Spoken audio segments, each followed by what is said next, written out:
Good evening. My name is Kristen Penchek, and I am the Managing Director of Audience Engagement for Maryland Public Television. On behalf of MPT, I want to welcome you to Sabbath, a Conversation. This evening, we will be joined by Martin Doblmeier, President and Founder of Journey Films, Filmmaker, and this evening's moderator. Nathan Stucky, Director of the Farminary Project at Princeton Theological Seminary. Daniel Singer, Cantor at Stephen Wise Free Synagogue, and Dr. Judy Fentress-Williams, author and professor of Old Testament at Virginia Theological Seminary.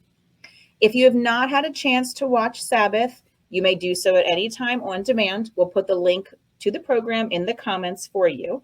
Speaking of, if you have any questions this evening, we invite you to put them in the comment section at any time. Our speakers will address as many of those questions as possible a bit later on this evening. Now, before we get our conversation going, let's watch the trailer for Sabbath. 6 days you may labor and do all your work. But the seventh day is the Sabbath to the Lord your God. Keep it separate. Keep it set apart from the ordinary rhythm of time. There's a good reason why, historians are saying that post-World War II, we entered the period called the Great Acceleration. It's that people now feel the pacing of their lives has accelerated to a point where they don't have time to care for themselves. They don't have time to care for family members. I think our culture right now is profoundly burned out. 2/3 of Americans say that they're working more than 40 hours any given week. We have to work more in order to sustain the same level of living. The labor movement in America is a surprisingly religious story, and it does often converge at the issue of Sabbath. Shabbat is a revolutionary concept. It actually changed human history. For the first time, it introduced the concept of mandated rest. The very heart of the idea is a kind of workers' rights idea. Sabbath has ethical implications. Work should not be what defines us as human beings. It's a commandment. It comes from God. That's why we observe Shabbat. As a Christian, I don't think we take the Sabbath seriously enough. If Sabbath rest was going to flourish and live in their lives, something else was going to have to die. And I just never had an appreciation for the Sabbath day or understanding of it. All of that came to me recently. And I've been pastoring 34 years. A lot of what it translates into is, I wish I just had more time in which I just paused to breathe, to think about what it was that I was actually chasing after.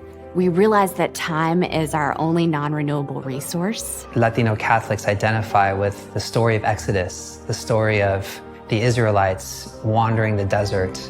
It's like the whole week is hectic, and then all of a sudden, you light the Shabbos candles, and you're in a different world. Sabbath isn't simply a pious teaching. It's not an add-on. What's at issue is the very meaning of life.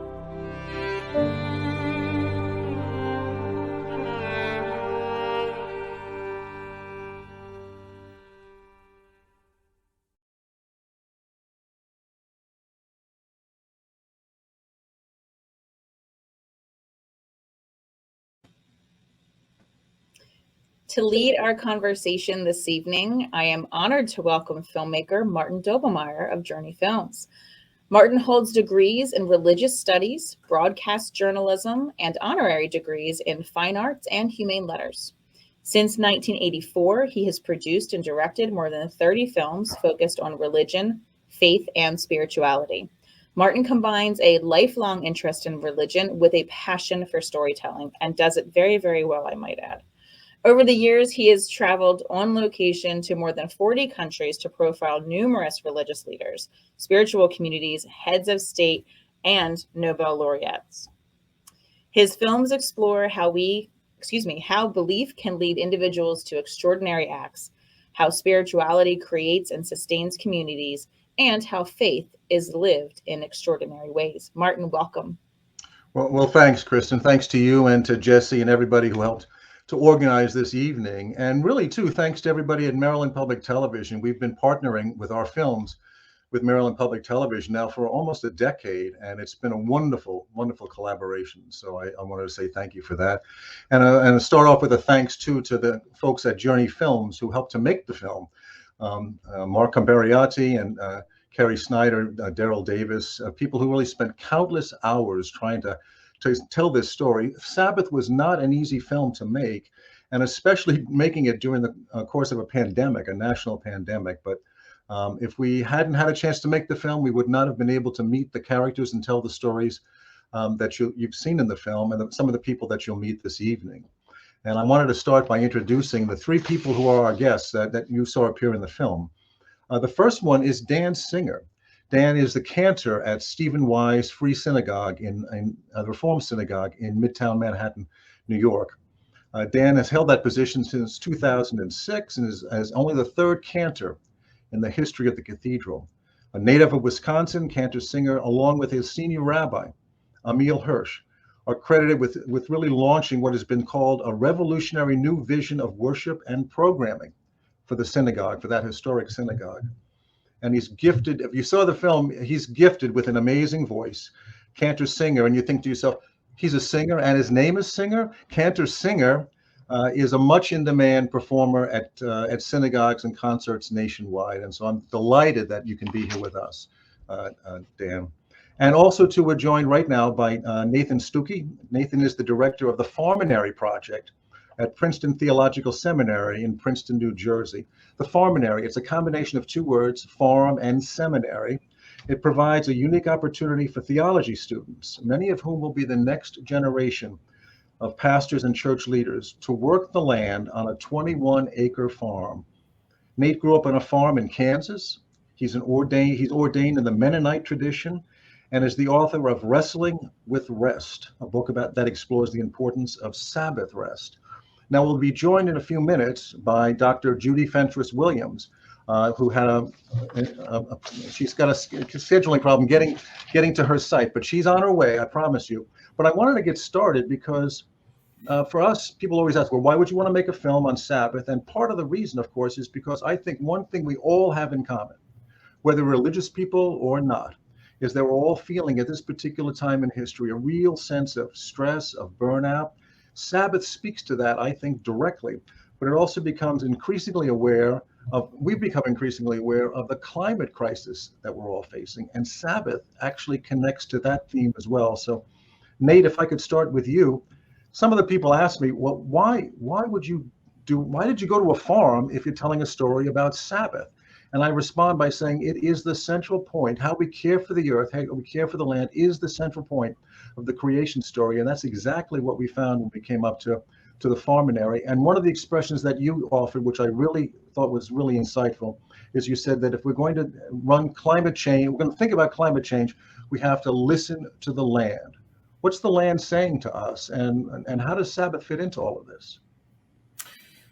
Thanks, Martin. And it's a privilege to be with you this evening to join this event. And in response to this question of what is the land saying, I am reminded that the word Sabbath at its roots means to cease or to stop. And I think that's what the land is telling us. It's saying, just stop.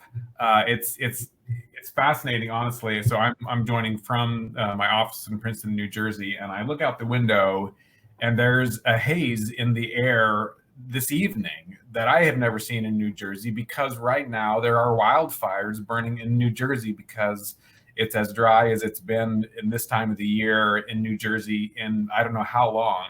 And there is a sense, even from that haze hovering outside my window of are we willing to interrupt sort of the rhythms and the patterns of our lives to pay attention to the interconnectedness between our patterns of work and consumption and going and going and going, and how in many ways, our exhaustion, the exhaustion that humans feel and the exhaustion that we see in the broader creation are actually two sides of the same coin in many respects. In most respects, even, the reason that our environment, the reason that creation is exhausted is because so frequently humans just won't stop to listen, won't stop to pay attention, won't stop to think about the impact of our ceaselessness on the broader creation. So yeah, I think if the land is saying something, it's saying stop and pay attention and imagine the kind of life that is possible when we are willing to stop. Mm-hmm.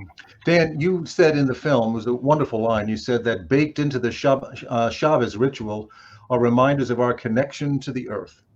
That Shabbat is not only for us, but for our planet. And I'd like you to take that a little bit deeper, if you could. Well, thanks, Martin, for inviting me to be here. It's an honor, and thanks, Nate, for your section of the film. I want to personally relate to that, if I could. We talked about my connection to the family, to my family and the Sabbath, but we didn't get to talk about my mother's side of my family and my personal connection to the land of Israel. So my mother was raised on a kibbutz, which is a socialist settlement in Israel, and her parents escaped the Holocaust in Germany and Poland and settled in that land. That much of their extended family had already moved in a generation earlier and developed the land as chalutzim, pioneers, transforming what had been a desert into a fertile land by the sweat of their brow. So Israel today leads the world in that technology. Many of my cousins still living in Israel are agriculturalists, and they work in this the technology of this area and dealing with land and development. My mother's brother now lives in Australia, and he's a tree grafter who took his mastery of Israeli agricultural technology to invent new fruits in the outback of Australia. Like in the Torah, he practices a sort of Sabbath for his land because the land demands it. The land demands it. It naturally requires this kind of rest in order for it to produce better crops. The kibbutz movement that my mother grew up in, however, is an anti-religious sort of Zionist movement. While they have no seminary and they don't allow rabbis to officiate in their community, they observe all of the Jewish holidays and have their own specially, well, not all of them maybe, but they have their own specially crafted liturgies for festivals and life cycles that connect themselves to the land that they worked so hard to revive. When my dear grandmother, Shulamit, passed away, I learned that it was her dying wish to have me officiate at her funeral. So I was the first and probably the last Cantor to ever officiate on that kibbutz. And my presence was required since my grandmother had come from an ultra-Orthodox Hasidic family in Germany. And she was raised by a rabbi, actually, Rabbi and Cantor of Duisburg, Yehuda Leib Levin. Her extended family still practiced in the Hasidic tradition, and they were attending the funeral, and they needed someone knowledgeable both in the Orthodox prayers and in leading the special secular Jewish prayers, poems, and songs of the kibbutz. So I connected them not only to God, but to the land through both their religious and their secular prayers as well. Mm-hmm. Now, in our synagogue Sabbath prayers, which I think is what you wanted me to address, only very little of which you heard on this recording. I can find countless examples for you in a series of 6 psalms that we recite each week that introduce the Shabbat evening prayer service. It's called Kabbalat Shabbat, okay, the receiving of Shabbat. The 6 psalms represent the 6 days of the week leading to Lachadodi, which is a special Kabbalistic prayer that imagines a messianic marriage between heaven and earth. When the Messiah comes, we imagine every day will be Shabbat, that we'll have a eternal kind of rest. We begin Kabbalat Shabbat, the receiving of Shabbat, by saying in Psalm 95, "Come, let us sing to Adonai, shout with joy to our rock and redeemer." In God's hands are the depths of the earth, the peaks of the mountains. God is the sea, God made it, and the land which God's hands fashioned. In Psalm 96, it says, "Shiru l'Adonai kol haaretz," sing a new song to God. Sing this new song, all the earth. The earth is singing with us. So we imagine that the entire world is singing this song together with us, this new song. Let the heavens rejoice and the earth exult. Let the sea and all within it thunder. The fields and everything in them exult. Then shall the trees of the forest shout for joy at the presence of God, for God is coming. Psalm 97 right after that. which you heard me singing in the film. That's when I was singing about the islands, rejoicing with the islands. Let the earth exult, may the many islands rejoice. And I want people to feel this unbridled joy and literally imagine that the earth and all of these happy islands are singing together with us. Oh, that's beautiful. Nate, let's stay with you. I'll go back to you and stay with that sort of same theme, if we could. You grew up a Mennonite in South Central Kansas. Mennonites are Anabaptists. They're akin to Amish, which most people would know about. Talk a little bit about how you, as growing up as a Mennonite, and you're ordained in the Mennonite tradition, what Sabbath meant. I mean, in terms of rites and rituals and practices for Mennonites. Yeah, sure. So I don't remember a lot of conversation about Sabbath. I mean, certainly we were learning the 10 Commandments, and so it would have shown up there. But I do remember, I grew up, the church I attended in Kansas was the First Mennonite Church of Pretty Prairie, Kansas. And it was a community, a church full of farmers, of Mennonite farmers. And so while there wasn't so much talk necessarily, there was a very overt sort of practice that honored, in this case, Sunday. And there was nobody that was harvesting their fields on Sunday. There was nobody who was planting fields on Sunday. And really, regardless of the circumstances, I mean, you could be in wheat harvest in Kansas with a hailstorm, forecasted on Monday, and they would stay home on Sunday. And I think at its best, it was this release of control. It was this practice of radical trust. And it was a kind of an acknowledgement of limits, which I would see all of that as really kind of inherent to a robust understanding of the Sabbath. It was the way they lived their lives, and those practices relative to their livelihood and to their connection with the land definitely made an impression. Yeah, I've been using that notion of trust. You call it radical trust, which I think is a wonderful phrase, but I've been using that notion of trust as a real core theme throughout the whole notion of looking at Sabbath. I want to welcome Dr. Judy Fentress-Williams, who's just joined us. Thank you, Judy. It's great to see you.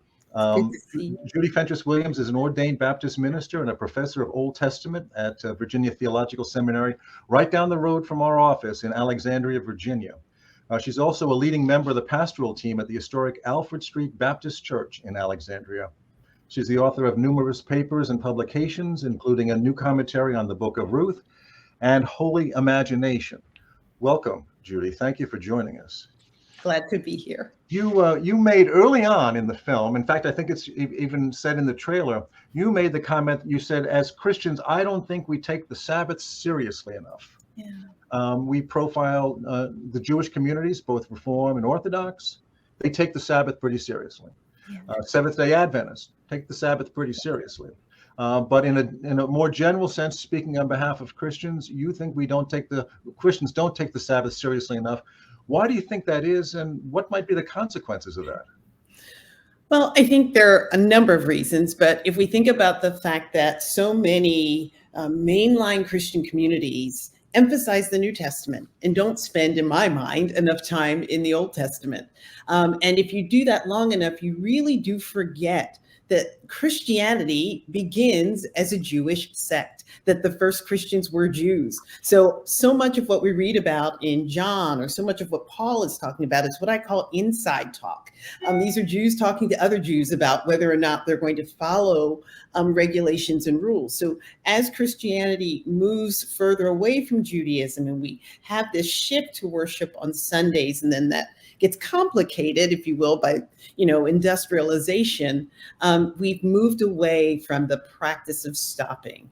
And you're right to mention the Seventh-day Adventists don't. They really do stop on Friday night. I have cousins that are Adventists, and I remember when we were growing up, we were like, oh, I don't want to go there Friday night. We're not going to get to watch TV. What you don't realize is that the laws are not always about what you don't do. It's about how you are formed, or how an identity is formed. And people who observe the Sabbath have an identity that's rooted in God's time and not what's happening in humanity. So it's a way of being oriented or centered that we miss out on if we're not practicing Sabbath. Oh, that's great. Well, one of the ideas that came up for us in the film is we learned for the first time about so many people in this country are practicing what we call now a tech Sabbath. And they're voluntarily, religious and non-religious people both are choosing not to pick up their cell phones, choosing not to go on their laptops for an entire day. Now, here's the way I think this sort of fits in, because that's an option that you have. You decided that on your own, you're going to sort of honor a day of Sabbath by not doing the tech thing on Sabbath. But there's a line that was delivered by Susanna Heschel in the film, where she says beautifully that she's the daughter of Abraham Joshua Heschel, who wrote the classic book, The Sabbath. She says that the Sabbath comes, the Sabbath arrives. We don't make it arrive. And so that's a totally different way of thinking about it. And Dan, I'd like to know if you had a thought about that, because those are two different perspectives on how to think of Sabbath. One says, we're going to control this, we're going to make our decisions, we're going to put down our phones. And the other one says, no, it's already in God's hands. God's controlling this, whether you like it or not. Yeah, so I don't have the same background as Heschel's daughter has. As the daughter of a rabbi who strictly observes the Sabbath. I'm a Reformed Jew serving a Reformed congregation, but my background is very different. I grew up in a part of the country in northern Wisconsin where there were no Jews. There was no synagogue in Superior when I was growing up. That closed down. And so for me, I wasn't born into that tradition, so it doesn't come naturally. And I can relate to so many of my congregants for whom it doesn't come naturally for them to observe the Sabbath in the traditional prescribed manner. And so I guess one of them is more inherited and cultivated. That's for the Orthodox community, and I guess it's like the Adventists that you visit. And for others, they simply have to choose to do those things. They have to make conscious choices of what they're going to do to differentiate the Sabbath from Chol. Shabbat and Chol. Chol is just the rest of the week, the mundane, and the holiness of Shabbat, bringing out the holiness of Shabbat somehow through one thing, whether it's a tech, a recess from tech, or something else special that they do, like being together with your family in a special, meaningful way, having a special meal and talking about things together. It can be slow, small steps that bring you closer to the center of tradition. It doesn't have to be all at once, anything drastic, but anything we can do to bring people closer to the center of the circle. We'll do our best to be creative and find ways to do that. Nate, I was going to ask you, you've been critical, especially from this perspective of how do we care for the earth, the common creation that we all share. You've been critical of the churches. I guess church with a small c, so it can apply across the board, in terms of how the churches really do bear some responsibility for the ecological crisis that we're facing right now. And under the sort of the rubric of trying to discover that through a Sabbath film, talk a little bit about how the churches bear some responsibility for the situation that our ecology is in right now, our world is in. Yeah, I mean, I want to be careful with my critiques. It's not easy being in leadership within the church. It's not easy being in leadership, period. But I do think we're in a moment of some broader recognition of the church's complicity or outright participation in these exhausting kinds of patterns within the world. I mean, I'm teaching a class right now at the farm for seminary students, and we're reading this text on the history of sort of European arrival in New England, and they're arriving with a theological rationale, with a scriptural rationale that says we are here to do these things. And the impact is tragic in many ways. It is ecologically tragic, both for people and for the place. And the church sits there as this kind of haunting character within these stories. And so we have to wrestle with that. We have to wrestle with the reality that too frequently people of Christian faith have wielded their theologies or their understandings of Scripture, and there are people and lands that lie in the wake of that, and we have to find another way. And I think another way that comes to mind if we're thinking about sort of the church's complicity in exhaustion is, I think we're really lacking, particularly for models of what it means to be a leader within the church that does not assume exhaustion as the norm. Mm-hmm. Everywhere we look, like it's just sort of sometimes it's kind of a badge of honor. Oftentimes it can be spoken in with a sense of despair, but there can be this assumption that, well, if you're going to be a leader in a church, you're going to be exhausted. You're going to have an exhaustive lifestyle.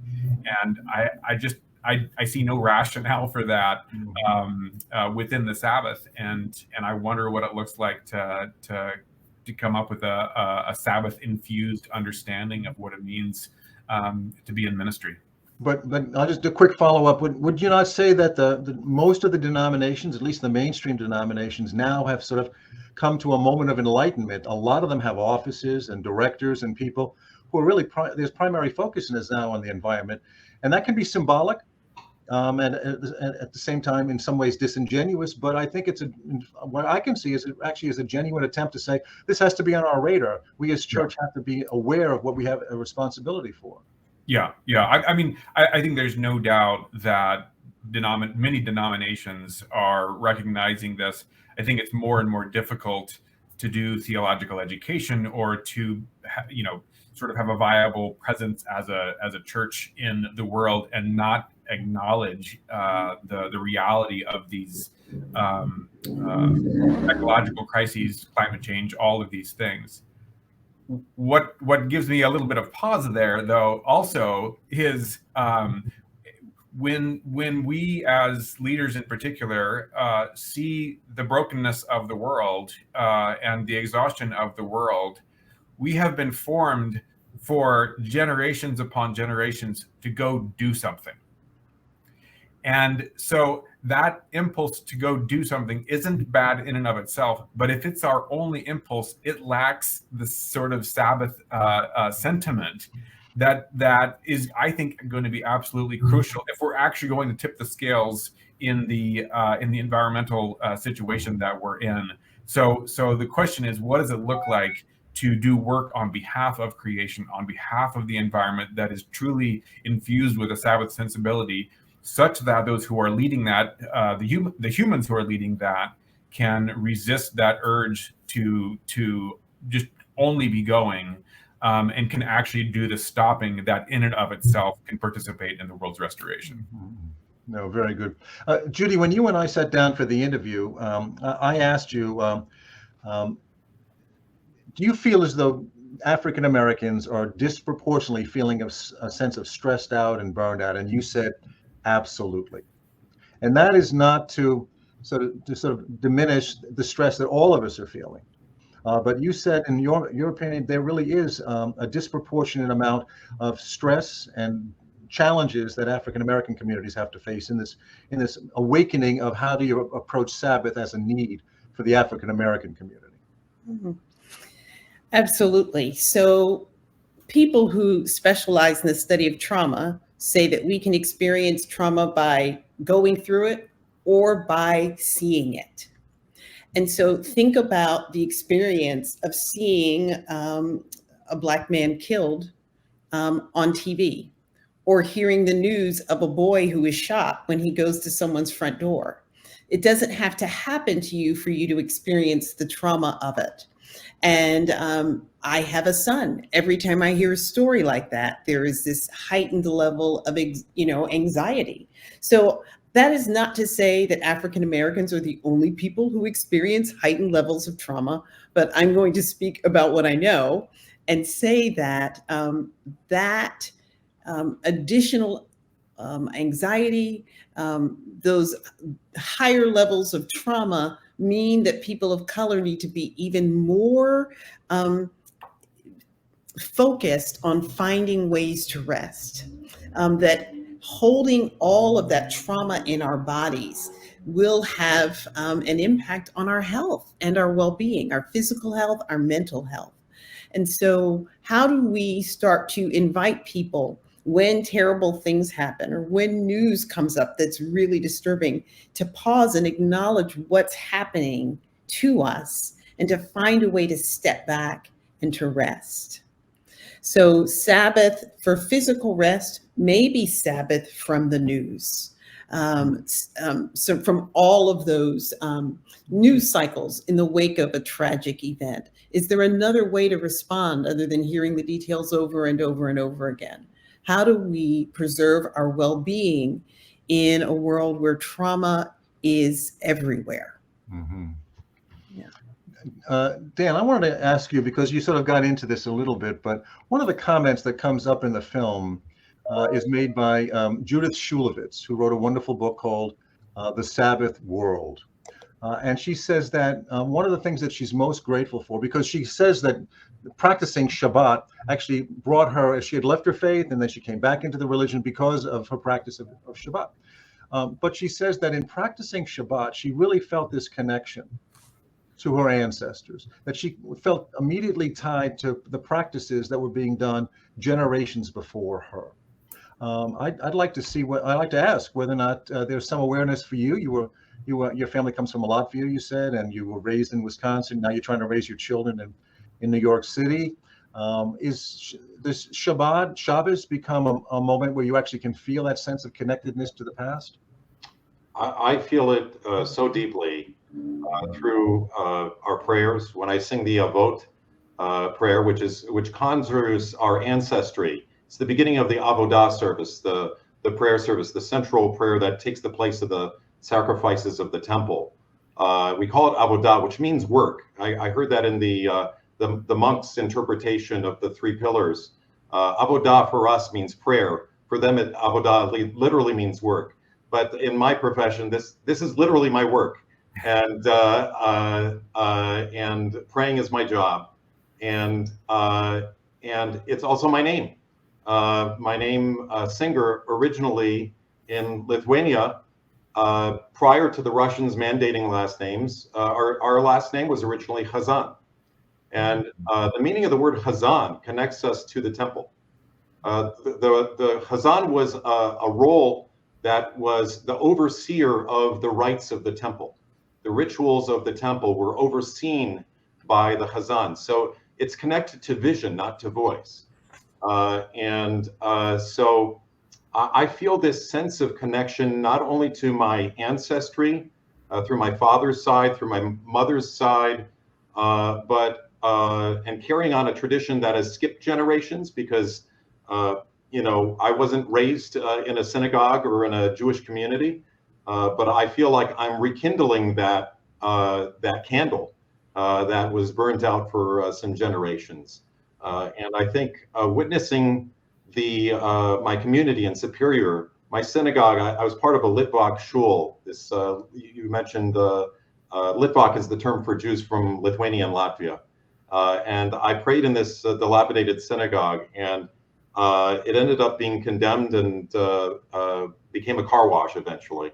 But that's what happens when Jews move out of communities. But I feel like I'm kind of revitalizing my community, and I'm constantly rebuilding and trying to preserve the Jewish community in America in a time when so many of us are assimilating and no longer observing Judaism. So it's a tough job, but I feel like I'm preserving my family's ancestry, and also hopefully rekindling other people's connections to the temple and to Judaism, and being part of a Jewish family, like a large Jewish family.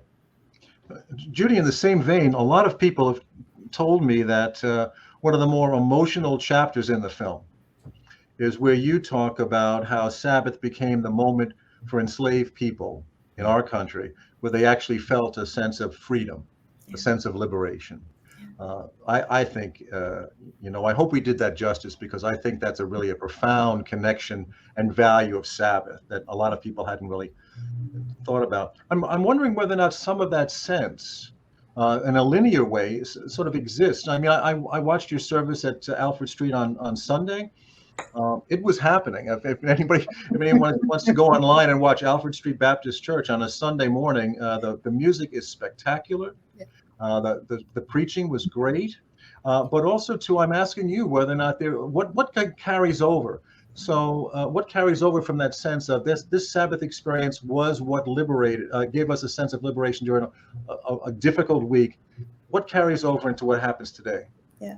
So we know from the history of Africans who were enslaved in this country that there was often this official worship that happened under the watchful eye of the master, where they heard the same scriptures over and over again, slaves, be obedient to your masters.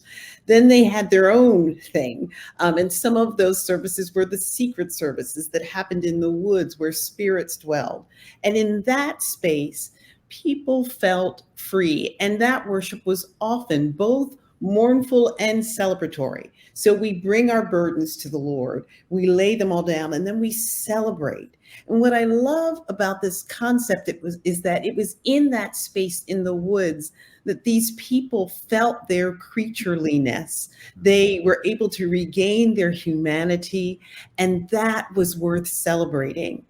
And so what we see that has existed and continued to exist in so much of African American worship in its many manifestations is the opportunity for celebration, the place where we hold on to, preserve our dignity and humanity. If you think about it, during the time of Reconstruction, when people were worshiping, Black people were living in poverty and often working, if they were working, in really degrading situations. Men called out of their names, but when they came to church, they had a title. They were deacon somebody. And everyone put on their best clothes. And so they were fully human in this space. And that's the space where so many young children were able to learn how to speak publicly for the first time. That was the space where you got up and stood and people would encourage you. So there are all these ways in which humanity and dignity are happening, all the while people are worshiping God, thanking God that they lived to see another Sunday, that they made it through the week, and finding the strength and the pulling on the resources so that they will be able to make it the next week. So in this sense, Sunday is the point where I get reoriented, more celebratory than restful, because often worship was pretty active, but it was a Sabbath from the oppression that they experienced. There's a time for meals with family. And so there was a Sabbath from oppression. I think now what we want to work on is the Sabbath that has rest in it. We're going to leave some time this evening for questions and answers. I have a column here that's already beginning to fill up with questions that people want to ask. But as we wind down this initial session, I'll start with you, Nate, but I'd like to ask all three of you. The film is on Sabbath, and you all have a vested interest in the notions of Sabbath, whether it's in communal gathering or how we care for the earth. And I'd like to start with you, Nathan, and talk about where are we going? We've just come through this devastating period for congregations. Everything closed down. First time in the history of this country, everything is closed down for a long period of time. And I would say, to their credit, congregations adjusted. They changed the tack pretty quickly, and were able to get this technology figured out and get something up and going and hold on to their congregations more often than not. And I think that's really remarkable. But now, as the pandemic is a bit more in the rearview mirror, and especially, Nate, for you, as you deal with young people, because so much of what you do up at Princeton and the Seminary is with a younger generation. Where's this all going? What's the future? What do you see hold? Well, I've tried to give up on predicting the future because I'm so bad at it. But as far as like what I see and what I sense, I too am deeply moved by what Judy has shared about sort of the history of African Americans and what I hear in that I think is gaining momentum in our moment as well. And I have somebody like Tricia Hersey in mind, who identifies as the nap bishop and has written a book here recently on rest as resistance. I think that captures a lot for me, this idea of rest as resistance, and I think it taps into the ways that we can feel as if rest is actually impossible, that or that the systems and the structures and the rhythms of our economies, of our of the news cycle, of so much of our lives refuses to stop, refuses to rest, insists that the only viable mode of being in the world is going and going and going. To recognize that and say, in the face of that, stopping becomes this radical act of resistance against that inertia that is now so deeply entrenched in our world. The pandemic gave us this kind of snapshot of like, no, if people coordinate themselves, they can actually stop. It's possible, but it almost has to come to a matter of life and death. And I think that maybe part of the good news is that we are starting to be willing, I think, to recognize that it is becoming a matter of life and death. Our willingness to rest or not, we're sitting at that intersection. Our own vitality is at stake. The vitality of the planet is at stake, and so to be able to come at it collaboratively, I think is really crucial. And I would say to Christians in particular, we have so much to learn from our Jewish siblings. That we can get hung up on this sort of individualist notion of Sabbath, and I can see no rationale for that either. It's too impossible for one person to do on their own. It requires a community. It requires the communion of creation. It requires the aid of God. But you bring that together, and who knows what's possible. Mm-hmm. It's a powerful combination. Dan, do you want to add a thought to that about where it's all going? Are people coming back into the synagogue for public Sabbath worship, and what's going on? Oh, absolutely. We're filling up now. We have a special Shabbat this Friday night. We're welcoming the Israeli National Defense College, and we're going to have dozens of Israeli soldiers joining us for worship, many congregants, hundreds of congregants coming, and we're going to enjoy a Shabbat dinner together.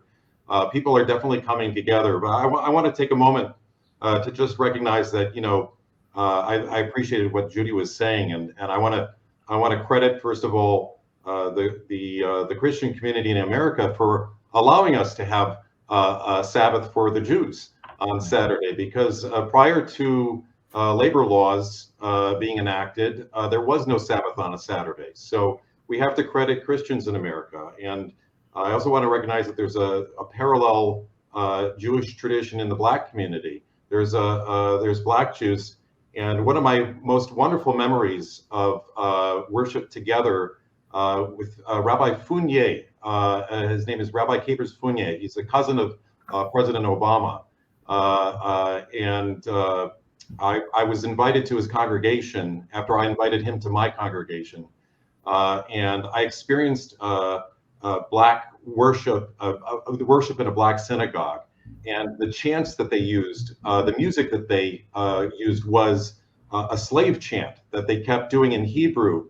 And it was so moving to me. It was so transformative. And I agree with Nathan that, we have a lot to learn from one another. And I think that the future is in that we are people, not just, we may have different religions, but we have one planet. And we can be connected together through prayer and through activism and through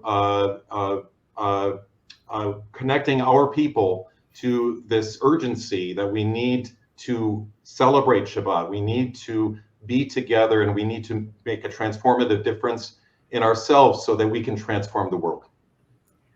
Excellent. Judy, any thought about where it's all headed to? I saw people are filling up the sanctuary again, so there's got to be hope on the horizon, right? Yes. Dan and Nathan have already said so much. I think that the pandemic taught us that we are not in charge, that there are powers and forces greater than we. And we are finding our way back into the sanctuary. Before the pandemic at our church, we had 4 services every weekend. 4 services every weekend. And, you know, as we thought about coming back, you know, we're all looking at each other saying, we're not doing that. Now, I don't know how long we'll be able to hold that line, but having the time to recognize how grueling that schedule was a real learning for us. And it makes me think about, I think I've mentioned this before, the 2 of the places where we see the 10 Commandments in the Bible. And in Exodus, the rationale is we observe the Sabbath because God created the earth 6 days and rested on the 7th. It's a way of connecting us into the created order. We are part of God's creative order, therefore we rest. Deuteronomy says something else. You do it because you were slaves. And this is what free people act like. Free people choose to remember that they're part of God's creation. So Nathan mentioned Tricia Hersey, you know, and when I hear her say, go sit down somewhere, I think of that word, Sabbath, Shabbat, stop it, be still. This is a part of what God created us to be. God created us not just to do, but to be. I also want to remind myself that, you know, 40 years ago, the great biblical scholar Walter Brueggemann wrote Sabbath as Resistance. I think he laid it out pretty clearly, and I was delighted that he was able to, you know, to be in our film, because I think his book on Sabbath and Resistance and the Sabbath by Heschel, those books kept coming up again and again and again as real anchor writings about this thing that we're all struggling with. I take my cues now from Kristen, but I'm going to dive into some of these questions. And one of the first questions that's come up is, when did sabbaticals for clergy start?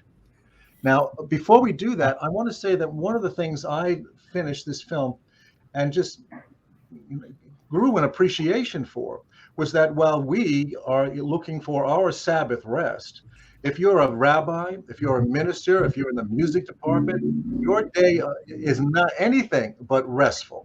And so, if maybe you have a historical point that you want to raise about when did sabbatical start for clergy, but I came away after this experience of making the film with absolute respect for what you don't get to rest on your Sabbath. Maybe you want to sort of give us an example of how you take your rest, how you take your Sabbath, because it's your obligation to provide that kind of moment for everybody else.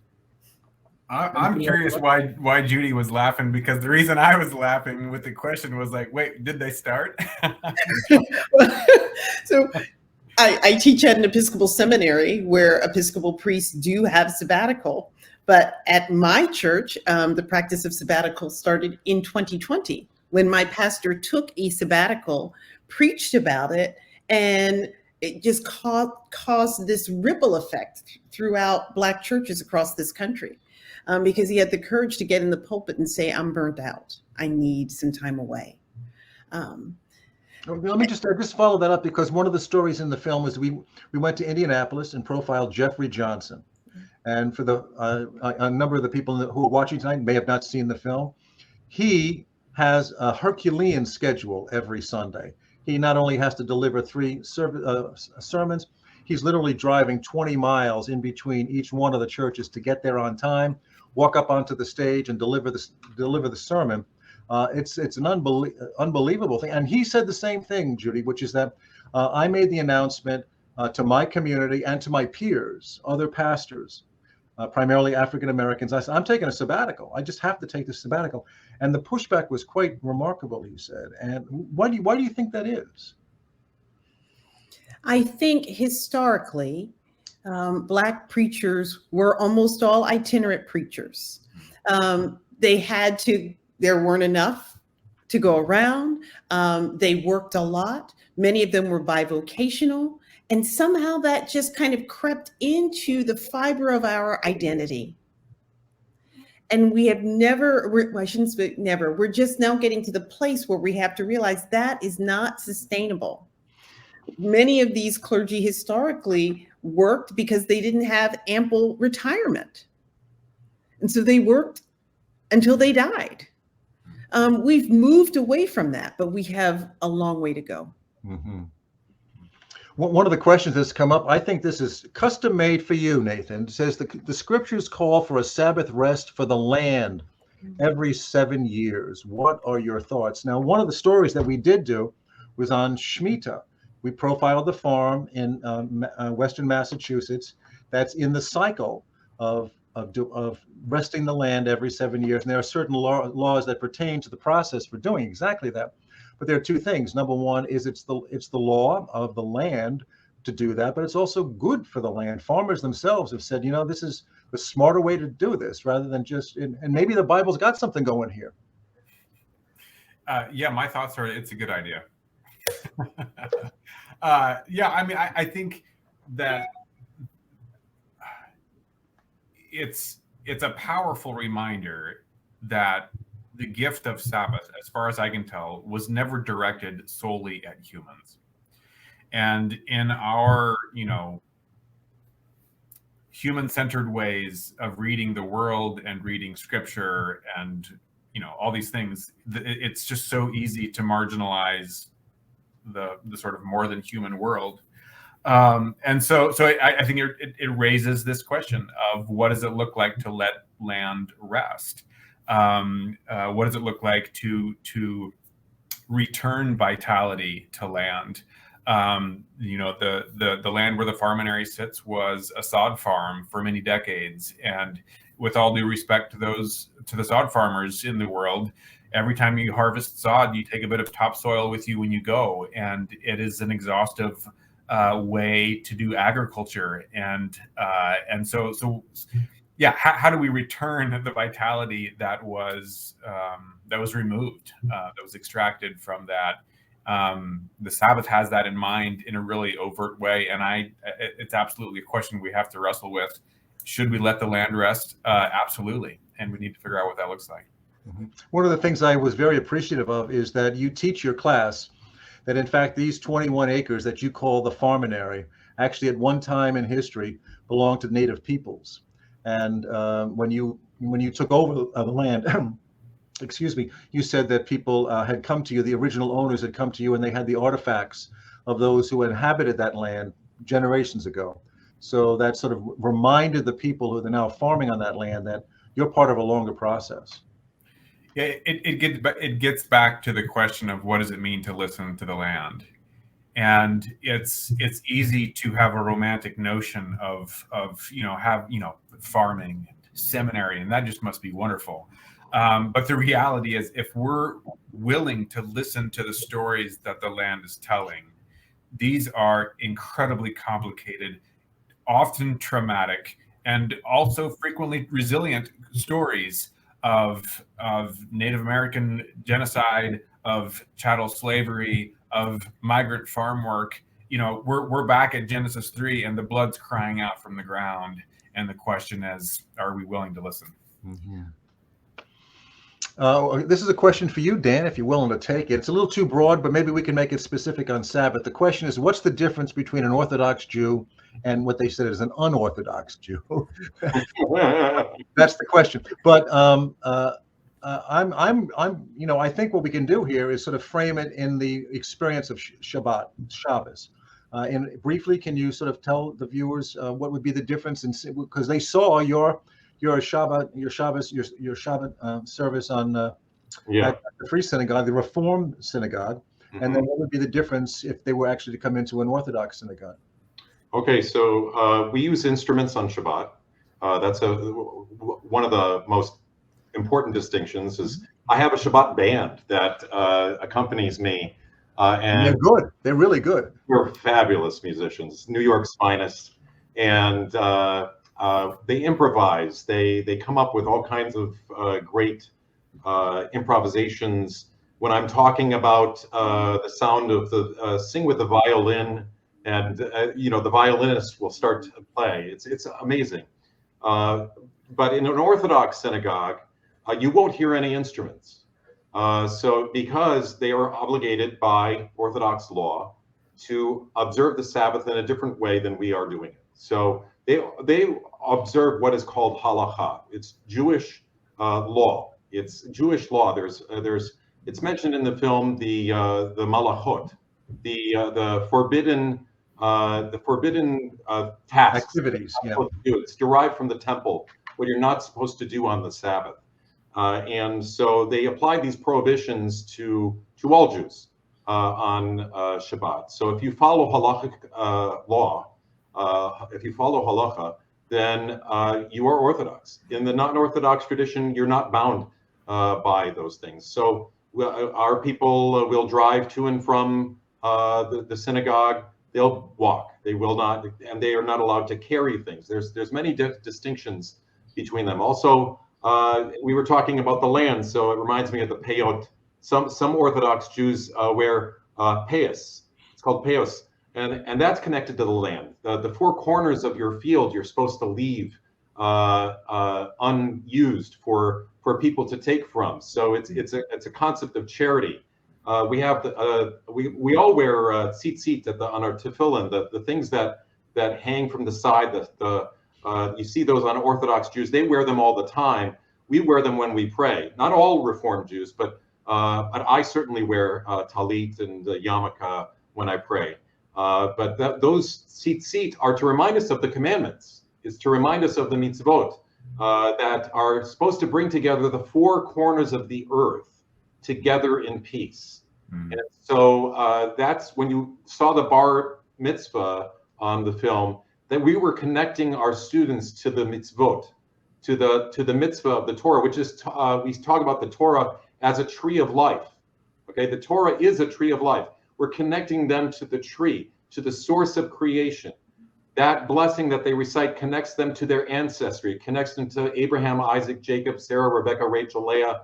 It makes them a part of that continuity. So when we call them up for Torah, it's such a meaningful moment that connects their whole family, all of them together. And there's so many symbols I could talk about. I could talk about endlessly about all the symbols. But the distinction between Orthodoxy and Reform, I think in some places it's shrinking, and in some places it's moving further apart. Mm-hmm. I just want to take one more question, and either one of you can take a shot at this. But it's a really thoughtful question. How can we shift corporate culture to think more in terms of, that's thinking only in terms of productivity, into recognizing the virtue of the notion of Sabbath? Now, I'm paraphrasing the question for what we're doing here, but that's basically what they're asking.